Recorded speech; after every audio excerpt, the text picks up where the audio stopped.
तीन दामाद की सास पार्ट 2। अब तक आपने सुना कि कावेरी जी अपनी तीनों बेटियों ईशा, मोहिनी और सुहाना की शादी तीन घर जमाई लड़कों के साथ करवा देती है। उन्हें लगता है कि ये लड़के शायद घर का कामकाज संभाल लेंगे, लेकिन उनके तीनों घर जमाई बहुत आलसी थे। वो नौकरी भी नहीं करते थे और बाहर का काम भी नहीं। कावेरी जी ने अपनी बेटियों से कहा कि वो प्रेगनेंसी का बहाना बनाकर अपने पतियों को सबक सिखाए। अब सुनिए आगे। मम्मी, आपने जैसा कहा था हमने वैसा ही किया, लेकिन देखिए ना, विवेक का हाल तो वैसा का वैसा ही है। घर में ना सुबह का नाश्ता बनता है और ना खाना। नौकरी पर जाने की बात करूं तो खाने को दौड़ते हैं मुझे। हाँ मम्मी, मैंने भी सुमित को कितनी बार कहा कि अगर नौकरी नहीं करनी तो कोई छोटी सी दुकान ही खोल लो, घर का खर्चा कैसे चलेगा। देखो दोपहर के 12 बजने आए और जनाब अभी तक सो रहे हैं। हाँ मम्मी, ईशा और सुहाना ठीक कहती हैं। अविनाश का भी यही हाल है। जब मैंने अपनी प्रेगनेंसी के बारे में कहा तो मुझसे कहने लगा, अरे दूसरी लड़कियां तो 9-9 महीने तक नौकरी करती है, बस डिलीवरी के टाइम छुट्टी लेती है। मोहिनी, तुम भी नौकरी करो। अब मुझे कहाँ नौकरी मिलेगी। मम्मी बताओ अब मैं क्या करूँ। हे भगवान, क्या सोचकर घर जमाई दामाद लाई थी मैं कि मेरी बेटियां मेरे पास रहेंगी और खुश रहेंगी, लेकिन इन आलसी दामादों ने तो हमारी जिंदगी को भी प्रॉब्लम में डाल दिया है। मैं तो कहती हूँ मम्मी, हम लोग वापस अपनी जॉब पर जाना शुरू कर देते हैं। बता देते हैं इन लोगों को कि हमने प्रेगनेंसी का बहाना किया है। नहीं नहीं बेटा, ऐसी गलती भी मत करना। अगर तुमने ऐसा किया तो इन तीनों की आदत और ख़राब हो जाएगी। अरे आज नहीं तो कल कभी तो तुम प्रेग्नेंट होगी, तब वापस यही प्रॉब्लम आएगी। तब क्या करोगी तुम तीनों। हाँ मम्मी, आपकी बात तो बिल्कुल सही है। इन लोगों को तो सुधारना ही पड़ेगा। लेकिन कैसे? अपने बच्चों के आने की खबर सुनकर भी इन लोगों पर कोई असर नहीं हो रहा। पैसे कमाने के लिए घर से बाहर निकलना ही नहीं चाहते ये तीनों। अब मेरे दिमाग में एक प्लान आया है। तुम तीनों चिंता मत करो, उन तीनों को बुलाओ, फिर मैं बात करती हूँ। थोड़ी देर बाद कावेरी जी अपने तीनों दामादों को सामने बुलाकर अपनी बात कहना शुरू करती हैं। अविनाश, सुमित और विवेक, देखो बेटा, मैं ना तुम तीनों से बड़ा प्यार करती हूँ, इसीलिए तो तुम्हें घर जमाई बना कर रखा है मैंने। अरे मम्मी जी, सीधे सीधे कहिए ना, क्या बात है। प्यार तो हम भी आपको बहुत करते हैं। अरे मम्मी जी, आपकी इज्जत भी बहुत करते हैं। अरे भाई, आपके जैसी सास और कमाने वाली बीवी सबको मिलती है क्या? हाँ मम्मी, विवेक और सुमित ठीक कह रहे हैं। आपकी बेटी से शादी करके मेरी तो ज़िंदगी ही अच्छी हो गई है। जानती हूँ मैं, और ये भी जानती हूँ कि तुम तीनों अपने अपनी बीवियों से बहुत प्यार करते हो। बेटा, बात ऐसी है कि हमारे कुल गुरु ने कहा है कि प्रेग्नेंट होने के बाद मेरी तीनों बेटियाँ शुरू के 4 महीने हमारे गांव में जाकर रहेगी, जहाँ मेरे चाचा जी रहते हैं। अरे लेकिन क्यों मम्मी, गांव में जाकर रहने की क्या ज़रूरत है इन तीनों को। वो क्या है ना बेटा, हमारे परिवार को एक श्राप है। अगर मेरी बेटियों ने यहाँ पर बच्चा पैदा करने की कोशिश की तो उनके बच्चों को कुछ भी हो सकता है। इसलिए अब से लेकर 4 महीने पूरे होने तक इन्हें गांव वाले घर में रहना पड़ेगा। हाँ तो इसमें प्रॉब्लम क्या है मम्मी जी? हम भी वहाँ जाकर रहेंगे, पिकनिक मनाएंगे।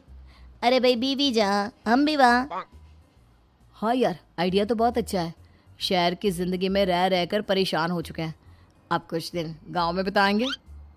तुम लोग समझने की कोशिश क्यों नहीं करते। तुम में से कोई भी वहाँ नहीं जा सकता, और मैं यहाँ रहूँगी ना तुम तीनों के साथ। 4 महीने की तो बात है, उसके बाद ये तीनों ही लौट कर आ जाएंगी। ठीक है मम्मी जी, अब हमारे बच्चों का सवाल है तो ये तो करना ही पड़ेगा। कावेरी अपनी तीनों बेटियों को कुछ दिन के लिए घर से बाहर कहीं दूसरे शहर में रहने के लिए भेज देती है। कुछ दिनों के बाद, अरे मम्मी जी, बहुत दिन से पिज्ज़ा नहीं खाया, मंगवाइए ना। क्या बताऊं बेटा, पहले तो बेटियां खर्चा दे देती थी क्योंकि उनकी नौकरी थी, लेकिन अब तो मेरे पास पैसे ही नहीं बचे। थोड़े बहुत पैसे हैं जो बच्चों की डिलीवरी में काम आएंगे। लेकिन मम्मी जी, आपकी बेटियों को वापस आने में तो अभी बहुत वक्त बाकी है। वही सोच सोच कर परेशान हो रही हूँ। सोच रही हूँ कल से दूध भी बंद करवा देती हूँ। अब दूध वाले को देने के लिए पैसे भी तो नहीं है ना।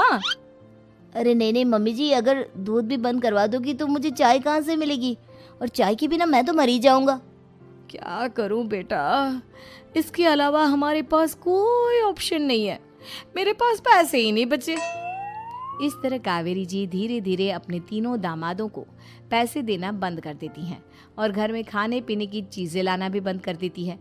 अब वो तीनों बुरी तरह से परेशान होने लगे थे और इसलिए एक दिन तीनों प्लान करके घर से बाहर निकलते हैं और बाजार में जाने के बाद यार अच्छा खाना खाए हुए कितने दिन हो गए, पता नहीं कब अच्छा खाना मिलेगा। हमारी बीवियों के जाने के बाद तो हमारी हालत भिखारियों जैसी हो गई है यार। कुछ भी हो, मुझे तो आज पिज्ज़ा खाना ही खाना है।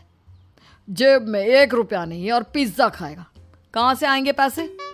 अरे देख वहाँ सामने बोर्ड पर क्या लिखा हुआ है, कंप्यूटर पर काम करने के लिए एक आदमी की आवश्यकता है। भाई मैं तो जा रहा हूँ, काम करूँगा और शाम तक पैसे लाकर आराम से पिज्ज़ा खाऊंगा। जा जा, तुझे कोई काम नहीं देने वाला, हम तो घर जा रहे हैं। चल भाई सुमित। सुमित और अविनाश वहाँ से चले जाते हैं और विवेक उस कंप्यूटर शॉप पर सारा दिन काम करके 5,000 रुपये कमा कर घर लौट कर आता है और अपने खाने के लिए अच्छी अच्छी चीज़ें भी लेकर आता है। ये देखकर विवेक और सुमित के दिल में भी कुछ पैसे कमाने की इच्छा जागती है। अरे सुबह सुबह कहाँ चल दिए तुम? मम्मी जी एक बहुत अच्छी जगह मिली है, कंप्यूटर पर काम करने के 5,000 मिले थे कल मुझे। अगर रोज़ काम करूँगा तो पूरे 40,000 की तनख्वाह। अरे वाह, ये तो बहुत अच्छी बात है दामाद जी, आपको जाना ही चाहिए। सुमित और अविनाश विवेक को इस तरह तरक्की करते देखकर परेशान हो जाते हैं और वो दोनों भी काम की तलाश में निकल पड़ते हैं। धीरे धीरे उन दोनों को भी काम मिल जाता है। अब कावेरी के तीनों दामाद छोटी मोटी नौकरी करके अच्छा पैसा कमाने लगे थे। एक दिन कावेरी उन्हें अपने पास बुलाती हैं। अरे वाह, विवेक 40,000 कमा लेता है, अविनाश 60,000 और सुमित तुम भी 40,000 के आसपास कमा ही लेते हो। कुल मिलाकर तुम अच्छे खासे पैसे कमा रहे हो बेटा। हाँ मम्मी जी, बहुत मज़ा आता है जब महीने के एंड में मोटी रकम हाथ में आती है। पूछिए मत मम्मी जी, घर में रहकर रोटी बना बना कर और तो जैसा महसूस होने लगा था मुझे तो। हाँ बेटा, तुम तीनों की बात तो बिल्कुल ठीक है और जानते हो अब तुम तीनों की पत्नियां भी वापस लौट कर आने वाली है। लेकिन मम्मी जी अभी तो उन्हें गए सिर्फ 2 महीने हुए हैं, आपने तो कहा था वो 4 महीने के बाद लौट कर आएंगी। ऐसा कुछ नहीं है बेटा, मैं सिर्फ तुम तीनों को सबक सिखाना चाहती थी कि आदमी घर में बैठकर बीवी की कमाई खाता हुआ अच्छा नहीं लगता। इस दुनिया में हर इंसान को मेहनत करनी चाहिए, काम करना चाहिए, चाहे वो औरत हो या आदमी, ताकि अपने परिवार को संभाल सके। कावेरी की बात सुनकर उन तीनों को अपनी गलती का एहसास होता है और कावेरी उन्हें सच बता देती है कि ईशा, सुहाना और मोहिनी शहर में ही कहीं दूसरी जगह रह रहे थे। शाम के वक्त उन तीनों की पत्नियां लौट कर आ जाती है और कावेरी जी का परिवार एक खुशहाल परिवार की तरह रहने लगता है।